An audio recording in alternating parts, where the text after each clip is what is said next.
Yo, what is good, Jets Nation? Welcome back to Jets Media. This is Richie, and in this video, I want to break down today's Jets training camp, talk about what happened. There's some injury news to report. Zach Wilson had his best practice since the one I was at, which was last week or 2 weeks ago, the first practice that was open for fans. So it's good to see Zach Wilson bounce back and have a good practice.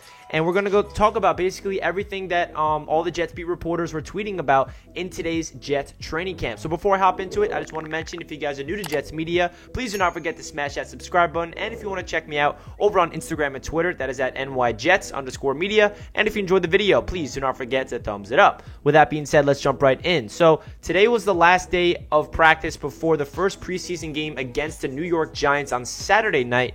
So first off, let's talk about the injuries. Unfortunately, Elijah Moore is dealing with a quad injury, and he's getting an MRI to be evaluated to see what is going on, whether it is a really bad quad injury or just a mild one.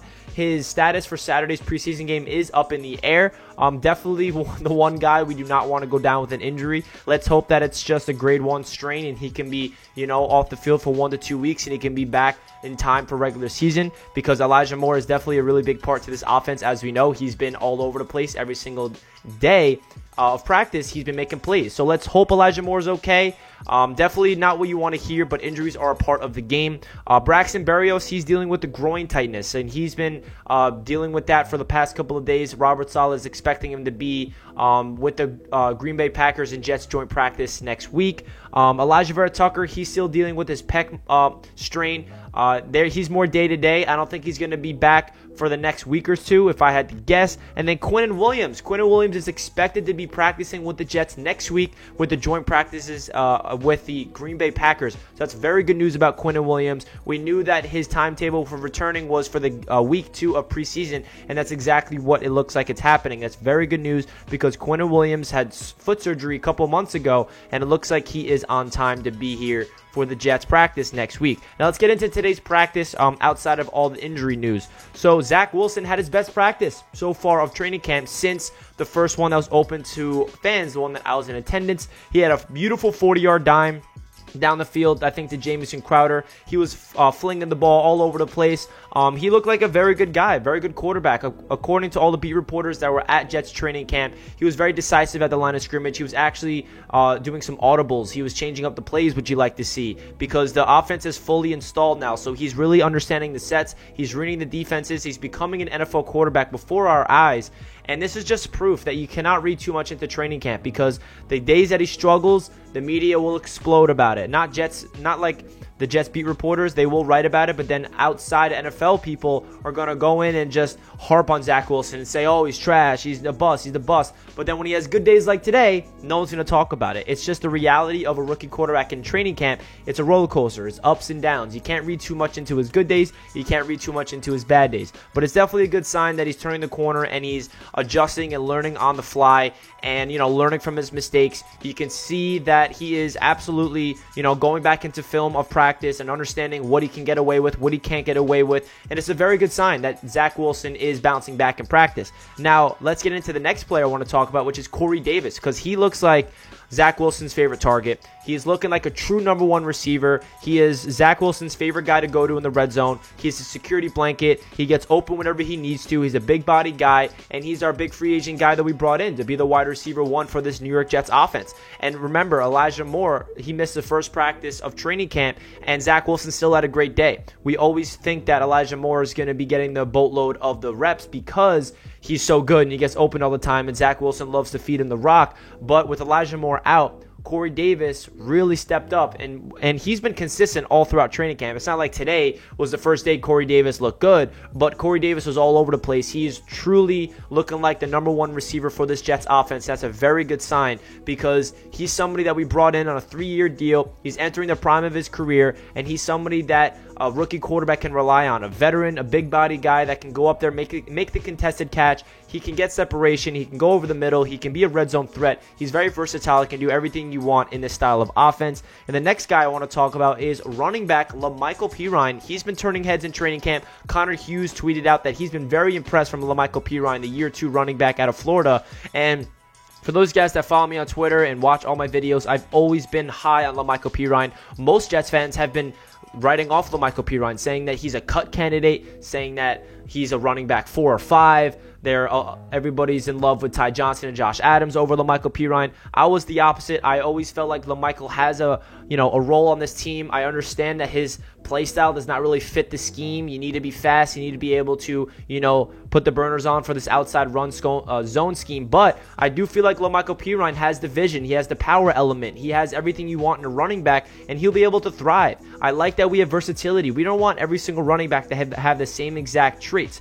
It's good to switch it up. You give it to Ty Johnson on the outside because he has the speed. You give it to LaMichael Pirine in between the tackles. You give it to Michael Carter, Tevin Coleman. We have a very deep running back room, and I love that LaMichael Pirine's turning heads. He's been trucking people. He's bringing that power element. He has good vision, good hands, and good speed, average speed. He definitely is not the fastest running back on the team, but he definitely has low-key speed if he gets in open field. Last year, LaMichael Pirine definitely didn't, thrive, but who did thrive last year in the offense? Nobody. Besides Jamison Crowder, everybody in the offense did not look good. Denzel Mims, in his limited reps, he looked decent, but Pirine did not get any of the reps that he should have last year because of Frank Gore, and I really feel like Jets fans should stop sleeping on LaMichael. I feel like he's going to prove to be a very good running back this year, and we're going to be running a running back by committee style of offense. He's going to be splitting carries with all 4 running backs. If you guys remember what the 49ers did last year, there was no running back 1. Everybody was splitting reps. That's what's going to happen this year with the Jets. It's going to be Michael Carter, Tevin Coleman,